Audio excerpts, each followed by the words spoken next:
जय श्री कृष्ण। ओम नमो भगवते वासुदेवाय नमोस्तुते। श्रीमद् भगवत गीता अध्याय 17 श्रद्धा के विभाग। अर्जुन ने कहा, हे कृष्ण, जो लोग शास्त्र के नियमों का पालन न करके अपनी कल्पना के अनुसार पूजा करते हैं, उनकी स्थिति कौन सी है? वे सतोगुणी है, रजोगुणी है या तमोगुणी है? भगवान ने कहा, देहधारी जीव द्वारा अर्जित गुणों के अनुसार उसकी श्रद्धा 3 प्रकार की हो सकती है, सतोगुणी, रजोगुणी अथवा तमोगुणी। अब इसके विषय में मुझसे सुनो। हे भरत पुत्र, विभिन्न गुणों के अंतर्गत अपने अपने अस्तित्व के अनुसार मनुष्य एक विशेष प्रकार की श्रद्धा विकसित करता है। अपने द्वारा अर्जित गुणों के अनुसार ही जीव को विशेष श्रद्धा से युक्त कहा जाता है। सतोगुणी व्यक्ति देवताओं को पूजते हैं, रजोगुणी यक्षों और राक्षसों की पूजा करते हैं और तमोगुणी व्यक्ति भूत प्रेतों की पूजा करते हैं। जो लोग दंभ और अहंकार से अभिभूत होकर शास्त्र विरुद्ध कठोर तपस्या और व्रत करते हैं, जो काम तथा आसक्ति द्वारा प्रेरित होते हैं, जो मूर्ख है तथा जो शरीर के भौतिक तत्वों को तथा शरीर के भीतर स्थित परमात्मा को कष्ट पहुंचाते हैं, वे असुर कहलाते हैं।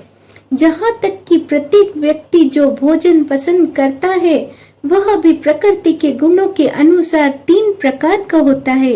यही बात यज्ञ, तपस्या तथा दान के लिए भी सत्य है। अब उनके भेदों के विषय में सुनो। जो भोजन सात्विक व्यक्तियों को प्रिय होता है, वह आयु बढ़ाने वाला, जीवन को शुद्ध करने वाला तथा बल, स्वास्थ्य, सुख तथा तृप्ति प्रदान करने वाला होता है। ऐसा भोजन रसमय, सीनग्ध, स्वास्थ्यप्रद तथा हृदय को भाने वाला होता है।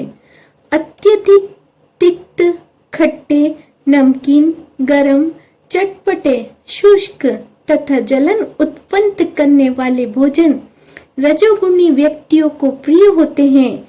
ऐसे भोजन दुख, शोक तथा रोग उत्पन्न करने वाले होते हैं। खाने से 3 घंटे पूर्व पकाया गया स्वादहीन, वियोजित एवं सड़ा, झूठा तथा अस्पृश्य वस्तुओं से युक्त भोजन उन लोगों को प्रिय होता है जो तामसी होते हैं। यज्ञों में वही यज्ञ सात्विक होता है जो शास्त्र के निर्देश अनुसार कर्तव्य समझकर उन लोगों के द्वारा किया जाता है जो फल की इच्छा नहीं करते।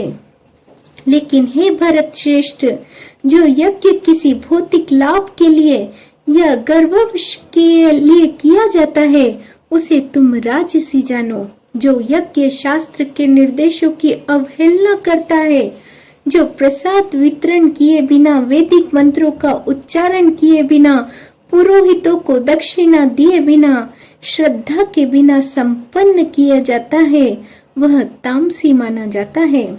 परमेश्वर, ब्राह्मणों, गुरु, माता पिता जैसे गुरुजनों की पूजा करना तथा पवित्रता, सरलता, ब्रह्मचर्य और अहिंसा ही शारीरिक तपस्या है। सच्चे, भाने वाले, हितकर तथा अन्यों को शुद्ध न करने वाले वाक्य बोलना और वैदिक साहित्य का नियमित पारायण करना, यही वाणी की तपस्या है। तथा संतोष, सरलता, गंभीरता, आत्म संयम एवं जीवन की शुद्धि, ये मन की तपस्या है।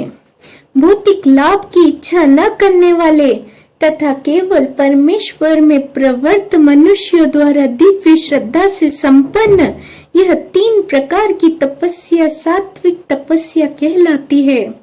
जो तपस्या दंभ पूर्वक तथा सम्मान, सत्कार एवं पूजा कराने के लिए संपन्न की जाती है, वह रजोगुणी कहलाती है। यह न तो स्थायी होती है और न ही शाश्वत होती है। मूर्खतावश आत्म उत्पीड़न के लिए जो अन्यों को विनिष्ट करने या हानि पहुंचाने के लिए जो तपस्या की जाती है, वह तामसी कहलाती है। जो दान कर्तव्य समझकर किसी प्रत्यु प्रकार की आशा के बिना समुचित काल तथा स्थान में और योग्य व्यक्ति को दिया जाता है, वह सात्विक माना जाता है। किंतु जो दान प्रत्यु प्रकार की भावना से या कर्म फल की इच्छा से या अनिच्छा पूर्वक किया जाता है, वह रजोगुणी कहलाता है। तथा जो दान किसी अपवित्र स्थान में अनुचित समय में किसी अयोग्य व्यक्ति को या बिना समुचित ध्यान तथा आदर से दिया जाता है, वह तामसी कहलाता है। सृष्टि के आदि काल से ओम तत् सत ये 3 शब्द परम ब्रह्म को सूचित करने के लिए प्रयुक्त किए जाते हैं। ये तीनों सांकेतिक अभिव्यक्तियां ब्राह्मणों द्वारा वैदिक मंत्रों का उच्चारण करते समय ब्रह्म को संतुष्ट करने के लिए यज्ञों के समय प्रयुक्त होती है।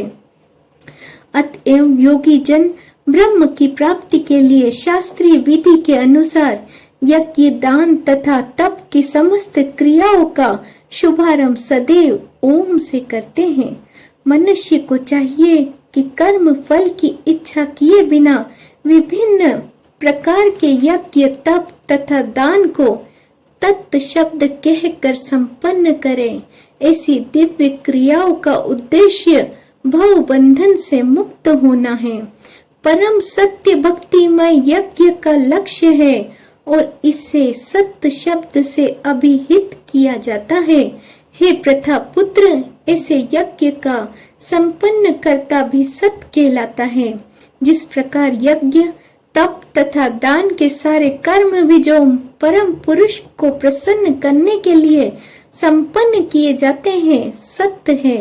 हे पार्थ, श्रद्धा के बिना यज्ञ, दान या तप के रूप में जो भी किया जाता है, वह नश्वर है, वह असत्य कहलाता है और इस जन्म तथा अगले जन्म दोनों में ही व्यर्थ जाता है।